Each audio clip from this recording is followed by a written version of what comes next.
복음서 기자인 누가의 증언과 함께 오늘은 예수 따르기를 하자, 이제 그런 말씀입니다. 여러분 생각이 어떻습니까? 유대인이 아닌 이방인이 성경을, 그것도 예수님의 하나님 나라 사역의 증인으로 복음서를 기록했다면 어떻게 생각하십니까? 그게 가능할까? 이 질문이 일어나지 않겠습니까? 이 누가복음의 기자, 이 누가는 이방인이에요. 이 사람은 유대인이 아닙니다. 뼛속까지 이방인입니다. 놀랍지 않습니까? 사도 바울이 이 누가는 바울의 중요한 그 사도행전의 중요한 동역자였는데, 사랑을 받는 의사 누가, 이렇게 지칭하고 있지요. 이 바울의 이 문안 인사, 우리 그 바울이 누가를 사랑받는 의사, 이렇게 부르고 있습니다. 이 누가는 로마 제국에서 가장 큰 도시 중 하나인 오늘날의 국제 분쟁 지역인 시리아 안디옥, 지금은 이 시리아 안디옥 안타키아라고 투르키의 지역, 투르키의 국가에 속한 영토가 됐습니다만, 예전에는 이 시리아에 속한 영토였습니다. 영토 그런 협상에서 큰 걸 잃어버렸죠. 이 안디옥은 뭐 우리 생각에 손바닥만한 도시가 아닐까, 이런 생각을 하는데, 실제 그 안타키아 이 안디옥 가보면요, 비행기에서 내려다 보면 쫙 그냥 이 평야가 막 펼쳐져 있는, 지평선이 펼쳐져 있는 그런 어마어마한 도시입니다. 예. 누가가 이 안디옥 출신 그리스도인이다 보니까 자연적으로 자신의 고향인 이 안디옥 교회에 대한 관심이 많지 않겠습니까? 그래서 사도행전을 기록하면서 누가는 바울의 이방 선교회 이 기지 교회, 모교회, 선교회 모교회 역할을 한 교회가 안디옥 교회다. 안디옥 교회가 바울과 바나바를 파송했어요. 예, 엄청난 얘기죠. 벌써 누가가 누가복음을 기록하고 사도행전을 기록한 것을 보면 이미 누가는 예루살렘이라는 복음의 경계선을 확실히 넘어서 있는 사람이었어요. 12 사도들보다도요, 이 누가는 예루살렘의 이 복음의 경계선을 그 누구보다도 확실히 넘어 있는 사람이에요. 복음이 더 이상 예루살렘에 묶여 있지 않고, 사도행전 1장 8절 말씀대로 예루살렘과 온 유대와 그리고 사마리아, 이 사마리아로 예수님도 가셨지만 복음의 보편성이 사마리아까지 이렇게 갔다고 하는, 이건 완전히 시대 전환, 가치 전환이에요. 그리고 땅 끝까지 이르러 나라와 백성, 방언, 종족 모든 경계선을 넘어서 복음의 증인으로서 신약 성경의 기록자로 등장하고 있습니다. 누가가 이방인이다 보니 그는 유대인들이 헬라어를 하는 것보다 훨씬 더 헬라어를 잘하는 사람이었지 않겠습니까? 자기 본토 방언이니까요. 그러니까 마태라든지 마가라든지 이런 기자들보다 마테오 마가는 예수님께서 길 가실 때에 길에서 이런 식으로 표현하는데, 누가복음 9장 51절에 보면 누가는 예수님이 길 가시는 분으로 표현할 때, 특히 예루살렘을 향한 예수님의 그 노정에 이렇게 표현해요. 예수께서 승천하실 기약이 차감해.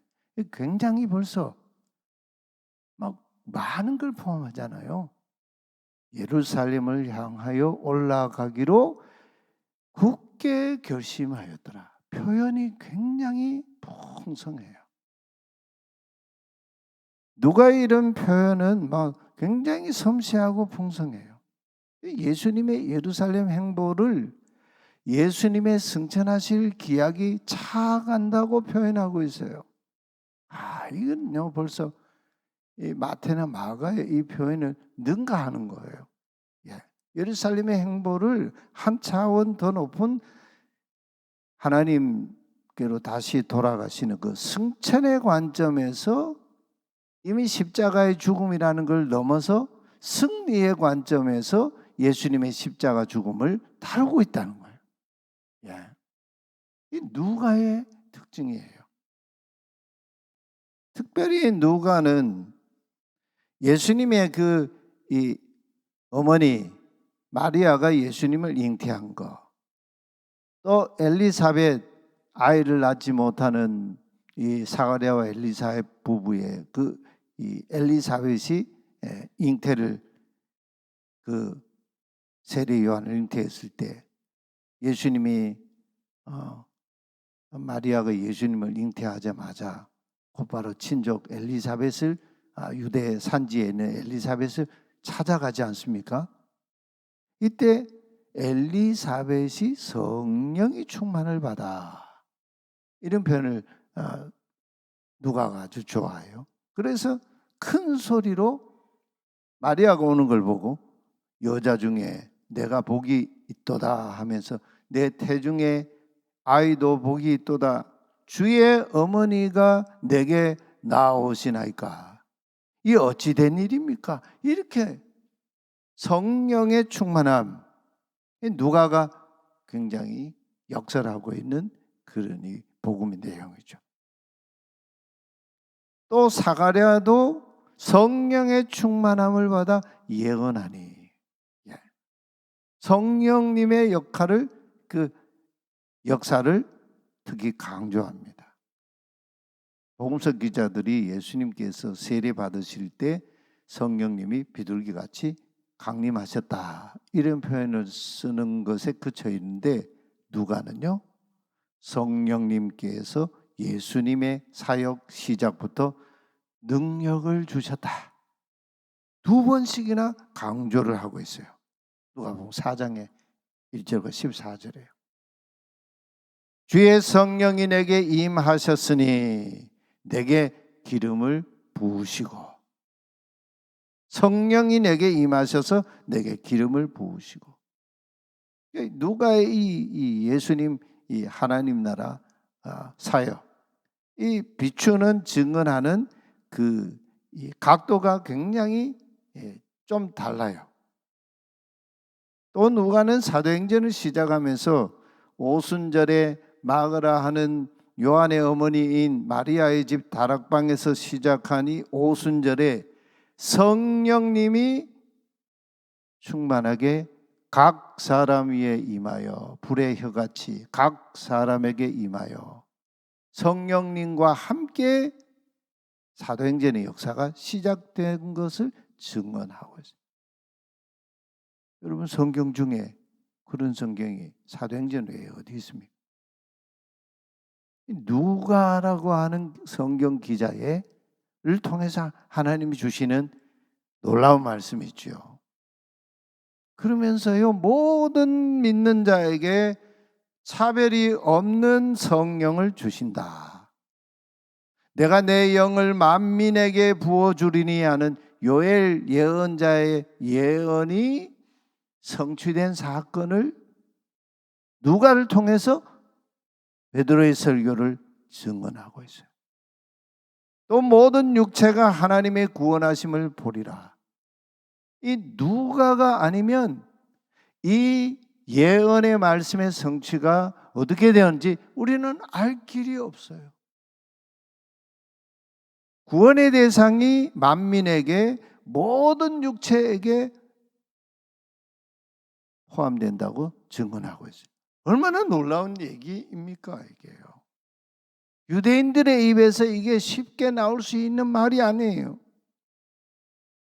그리고 누가가 쓴 이 하나님 나라의 족보를 가만 보면 마태의 족보, 마태가 증언하는 족보는 아브라함과 다윗으로부터 뭐 족보 얘기를 해서 쭉 해서 예수님이 나셨다 이렇게 증언하잖아요.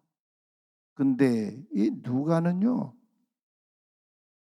마태처럼 하지 않고 아브라함에게 멈추지 않고요 예수님의 족보 얘기를 인류의 조상인 아담에까지 거슬러 올라갑니다. 그리고요 뭐라 그럽니까? 마침표를 어떻게 찍습니까? 그리고 아담의 위이신 하나님께까지. 굉장히 누가가 증언하는 이 하나님 나라 복음은요 볼륨이 굉장히 크고 굉장히 풍성해요. 모든 민족, 열방, 백성, 방언이 다 하나님께 속한 족보로 부르신 것을 강조하고 있습니다. 우리가 누가가 아니었다면 우리의 믿음의 지평이 여기까지 넓어질 수가 없어요. 이것이 누가가 증언하는 예수 그리스도의 복음이고 하나님 나라예요. 유대 민족의 특수성보다 선민 그런 어떤 의식보다 하나님 나라의 보편성이 더 누가에게 강조가 되고 있어요. 누가는 사회에서 소외된 사람, 우리 권사님 기도도 하셨는데 부정하다고 취급받는 다양한 직업 부류의 사람들이 예수님이 관심 가지시는 바로 그 대상이었다는 걸 증언하고 있어요. 이런 누가의 증언은 당시 사회의 상식이나 신앙 전통이나 이런 것들을 뒤집어 엎는 그런 하나님 나라 모습을 증언해 주고 있어요. 누가복음 가만히 읽어보면요. 여성이 굉장히 하나님 나라의 중요한 그런 이 주체가 된다는 걸 강조합니다. 당시 로마 제국 또 유대 사회 다 같은데요. 여성은 사회적 지위가 없었습니다. 우리나라도 그랬지 않습니까? 옛날에 남존여비 이런 말이 요즘은 그런 얘기 언제 들어보셨어요? 이 당시에 그런 이 사회였는데 랍비들 보면은 이 랍비들이 매일매일 일상 그 기도하는 게 있는데요. 랍비들이 기도하는 그 기도문이 있지 않습니까? 이 랍비들이 기도를 뭐라고 하냐? 나를 노예나 이방인이나 여자로 태어나지 않게 하신 주 하나님을 송축하나이다. 하나님이 이 기도를 어떻게 들으셨을까요? 그리고 공적인 장소나 길거리에서 여자들과 이렇게 마주 서서 말을 주고받는 것, 이 금지되어 있었습니다. 유대인들에게 여성은요, 토라를 공부할 능력이 없다고 여겼어요. 그래서 랍비들은 여자를 제자로 두는 법이 없었습니다. 근데 예수님은 예수님의 발치에 앉아가지고 예수님께 배우는 제자, 누구의 얘기가 많이 나오죠? 마리아 얘기가 대표적이잖아요. 예수님 발치에 딱 앉아서 예수님 말씀을 들었다. 이거는 이제 전형적인 제자와 스승의 관계 모델을 얘기하는 거거든요. 누가가 증언하는 예수님의 하나님 나라 비유에 마태복음에도 있지만 누룩의 비유, 이것은요 가지 전복적이에요. 내가 하나님의 나라를 무엇으로 비교할까? 여러분, 하나님 나라를 압축해서 무엇으로 말하면 내가 좋을까 하시고는 마치 여자가 가루 서말 속에 갖다 넣어, 그 여자가 가루 서말 속에 갖다 넣어 전부 부풀게 한 누룩과 같다. 이 예수님의 비유를 보면요, 이 한마디 짧은 이 문장 속에 모든 게 다 뒤집어지고 있어요.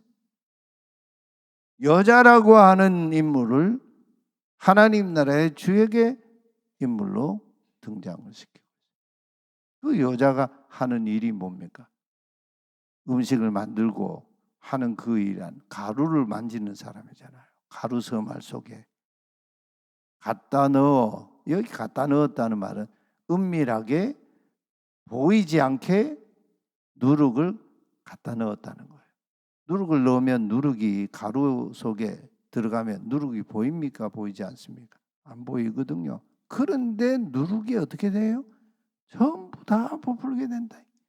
그냥 팽창만 하는 게 아니고 누룩이 들어가면 가루의 성질, 화학적 성질이 바뀌죠. 이런 일들을 하는 그 누룩과 같은데 그 나라가 무슨 나라라고요? 하나님의 나라라고. 오늘 우리는 다 누룩들입니다. 누룩. 내가 속해 있는 소그룹, 내가 속해 있는 직장, 내가 속해 있는 공동체, 거기에 내가 누룩으로 있는 거예요. 그 누룩의 성질에 따라 이 가루의 이 맛이 바뀌어 버리는 거죠. 어떤 누룩이냐? 그래서 예수님이 바리새인과 사두개인들의 누룩을 삼가 조심하라 그러잖아요. 또 누가는요,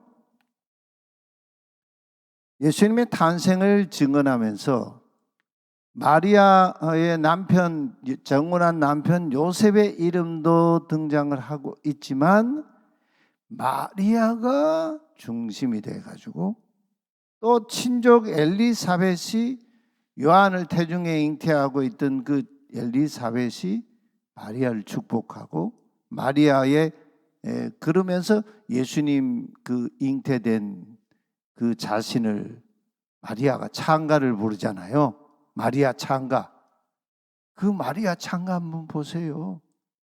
와, 이때 마리아의 나이가 유대 전통에 의하면 13세, 12세 그 언저리의 나이라고 그래요. 저는 12.5세 이런 표현도 써보는데 그런 마리아의 영성의 영적인 이 깊이가 얼마나 대단한지 한번 가서 한번 읽어보세요. 그러니까 이 어마어마한 예수님의 이 탄생 이야기를 여성 마리아가 중심이 되고 거기에 엘리사벳이 등장하면서 예수님 탄생, 예수님 이야기를 중심을 풀어가고 있어요. 어느 족보에도요 이런 이 이야기, 탄생 이야기 찾아볼 수가 없는 이야기예요. 누가는 또 다른 복음서 기자들에 비해서 병자에 대한 예수님의 연민, 예수님의 고쳐주심, 여기에 관심이 참 많아요. 특히 누가복음에만 나오는 이 증언 있잖아요. 나인성 과부의 아들. 아마 이 과부가 이스라엘 사회에서는 과부가 고아와 과부가 가장 이 사회적인 그 의지가지 없는 사람들이거든요. 근데 이 과부에게 아들이 있었는데 이 아들이 병이 들어서 그만 죽었습니다. 그리고 모든 그 희망의 그걸 다 무너진 이 과부가 아들을 장례하러 가는 그 장례 행렬에 예수님 그 장례 행렬을 멈추시고 그 아들을 살려내시잖아요. 엄청난 이야기예요. 안식일이었지만 회당에서 18년 동안 귀신이 들려서 시름시름 앓으면서 몸이 이렇게 앞으로 완전히 꼬부라져서 조금 더 펴지 못하는 사람, 18년을 그렇게 지난 이 여인을 예수님이 언제요? 안식일에 회당에서 고쳐주셨습니다. 이거는요, 예수님이 유대인의 그 신앙의 전통인 안식일법을 넘어서지 않으면 할 수 없는 일이에요. 유대인들은 당시에 가장 중요하게 여겼던 그 율법의 그 두 기둥이요. 하나는 안식일법이고 하나는 정결법이었어요. 안식일을 어떻게 지켜야 하나님 백성 되는가? 이걸 가장 관심을 많이 뒀는데 안식일을 잘 지킨다고 하면서 사실은 안식일 율법주의자가 되었지요. 안식일에는 뭐 금지법이 많은데요. 초창기에는 39가지 금지법이 있는데 그 금지법 하나하나에 또 39가지 금지들이 규례들이 막 주렁주렁 달려 있어요. 안식일에요. 하면 안 된다. 이렇게 하면 안 된다. 이런 규정들이 1521가지예요. 옴짝 달싹을 못해요. 그런데 예수님 안식일에 그런 규정 중에 뭐가 있냐? 당장 죽지 않을 병을 안식일에는 고치지 말라. 죽지 않을 사람을 안식일에 고쳐주면 안식일 범하는 죄가 된다. 이게 유대인의 신앙이에요. 그들의 신앙 기준이었어요. 근데 예수님은 회당에서 안식일 예배하는 그날 회당에서 귀신 들린 이 시름시름 앓고 앞으로 몸이 완전히 꼬부라져서 허리를 펼 수도 없는 그 여인을 안식일에 고쳐주시죠. 그래서 꽝 충돌이 일어나죠. 왜 허구한 날 안식일 아닌 날도 많은데 왜 하필 오늘도 고치냐고. 여러분 예수님이 그러죠. 아브라함의 이 고생받고 얽매인 아브라함의 딸을 내가 고쳐주고 귀신에게서 너에게 자유를 주는 것이 하나님의 의냐? 너희가 말하는 그 안식일 규례를 지키는 게 하나님의 의냐?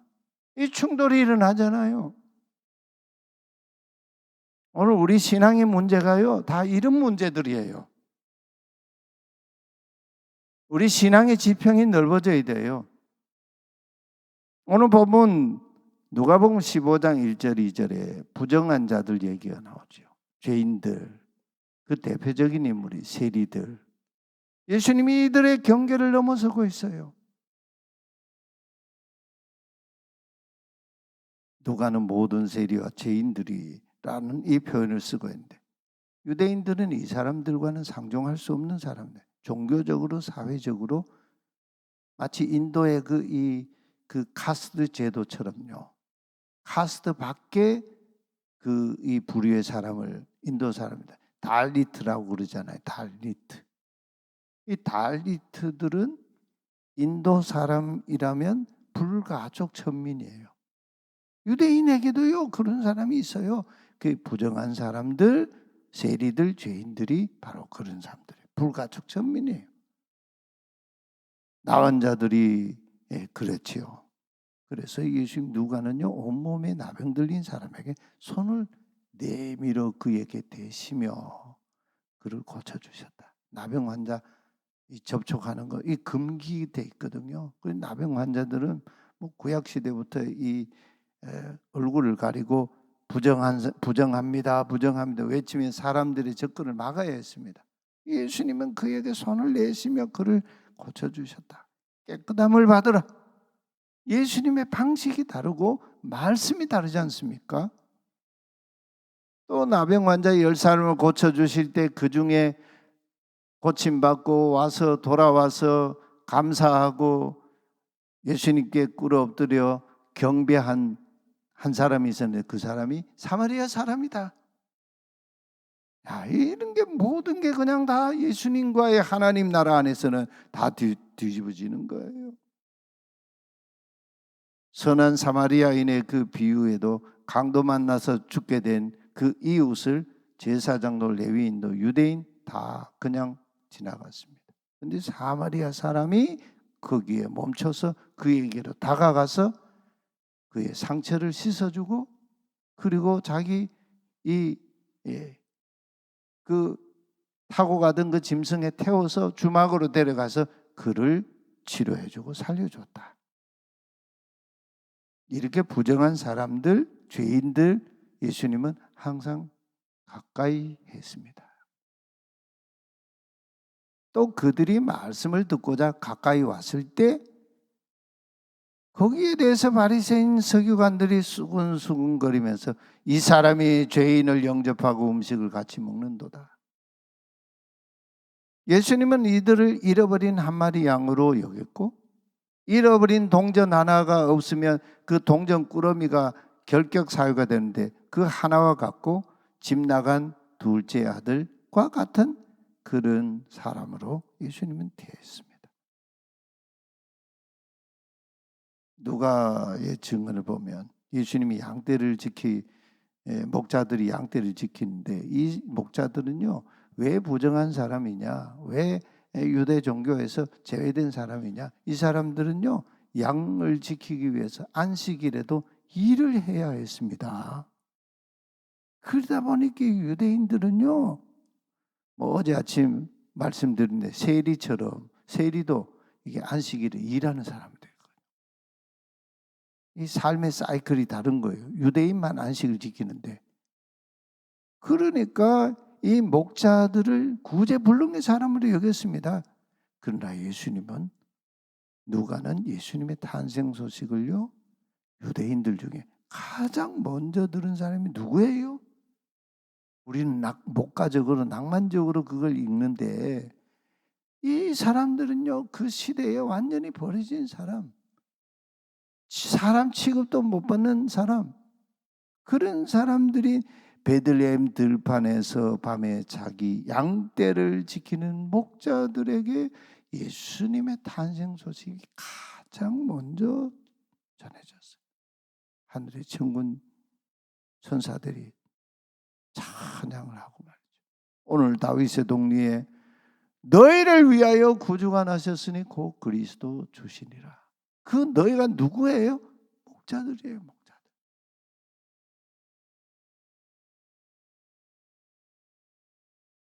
누가가 증언하는 이 하나님 나라 복음은요, 스케일이 굉장히 크고 굉장히 풍성해요.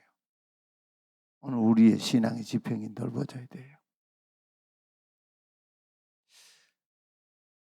여러분, 우리 아시죠? 10월 27일 주일에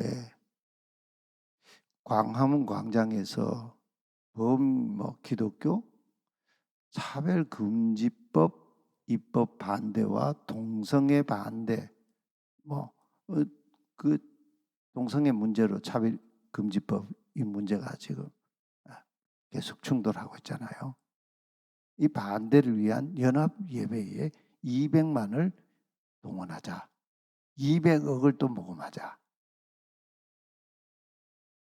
여러분, 예수님은요, 하나님 나라 운동 그런 방식으로 안 했어요. 기독교가요, 힘이 있을 때는요, 옛날에 완전 로마 제국을 다 그냥 휩쓸었잖아요. 크리스텐덤만 이루었잖아요.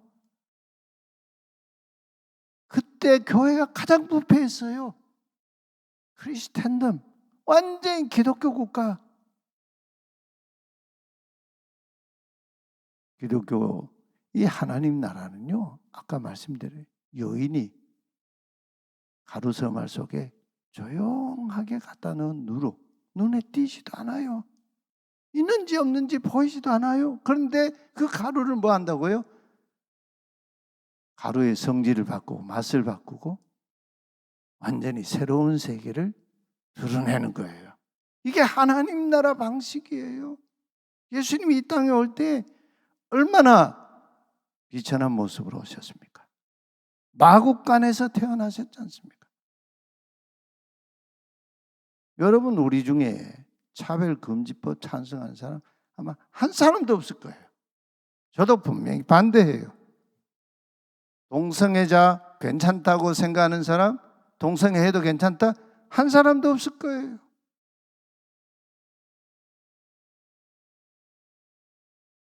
우리 지금 성북구 지역에 국회의원 하고 있는 김영배 의원, 이분이 구청장을 했잖아요. 그분 구청장 할 때요, 서울시 예산 600억인가 5천 몇백만 원 예산을 끌어다가요, 서울에 있는 구청들 중에서 가장 먼저 이 동성애자들이 와서 거기서 이렇게 뭐 쉬고 놀 수 있는 그거를 만들겠다는 거예요. 그래서 제가 몇몇 뜻인 목사님과 같이 구청장하고 약속해 만나러 가서 절대 이거 하지 마라. 그 예산 갖다가 성북구에 그거 만들지 마라. 그래가지고 그거 무산시켰어요.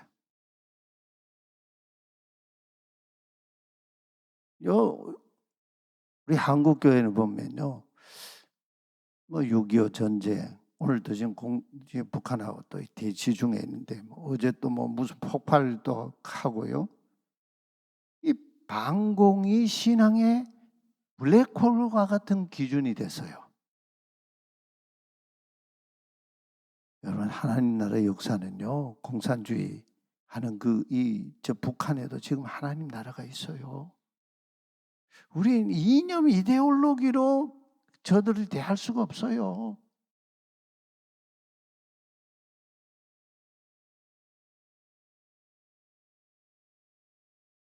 한때는 반공 이데올로기가 어떤 신앙의 어떤 그게 기준이 됐는데요.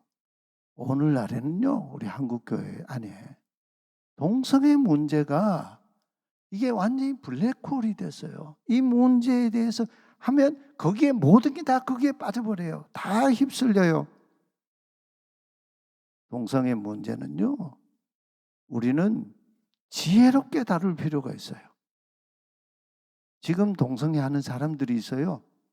그 사람들 다 숨겨놓고 지금 치료하고 엄청난 돈을 들이잖아요. 이제는요, 그 사람들 다 열어놓고 공개적으로 그 사람들 뭐 사회적으로 그래 성소수자라 그러죠. 소수자란 말은 약자다 그런 개념이거든요. 그 사람들 성소수자 아니에요.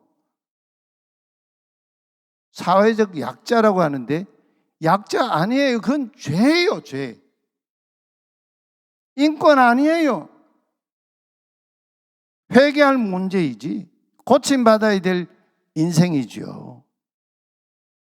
그런데 이런 대형 집회로 동성애 문제를 거대 담론으로 막 거칠게 다루어 버리면요, 지금 동성애를 하고 있지는 않지만 동성애적인 관심을 가지고 있는 사람, 그런 성향, 이슈를 가지고 있는 사람 완전히 그냥 다 매도해 버리는 거예요. 그 사람들 복음의 길을 막는 거예요. 기독교는요, 힘을 과시해가 세를 과시하고 돈을 과시해 가지고 하나님 나라 세워가는 그런 신앙 아닙니다. 베드로가 그랬지 않습니까? 내게 은과 금은 없지만 내게 있는 것으로 내게 주노니 나사렛 예수 그리스도의 이름으로 일어나 걸어라. 정체성 혼동에 빠진 이 성적 그래서 요즘 사회적인 그런 이 성이란 이런 명목으로 젠더 문제를 얘기하잖아요.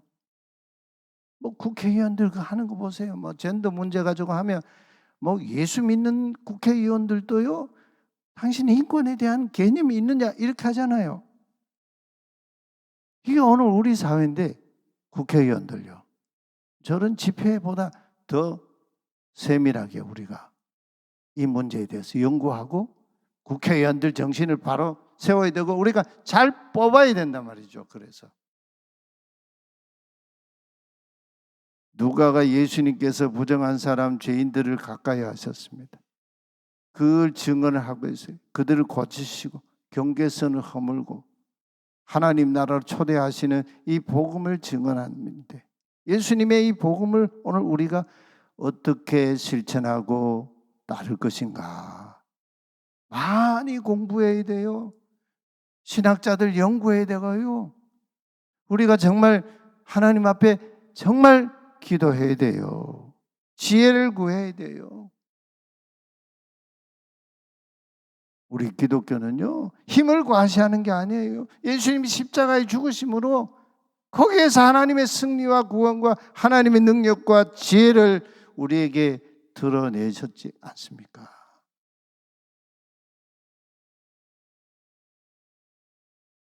하나님 앞에 오늘 우리의 믿음의 지평을 열어서 정말 주님의 복음이 이 땅을 살리고 우리의 죽었고 우리의 떨어지고 우리에게 넘어진 이 신앙을 다시 세우는 그런 믿음과 그런 우리 한국교회, 그런 우리 교회, 그 믿음 위에 우리의 감사가 솟구쳐 나는 그런 감사였으면 좋겠습니다.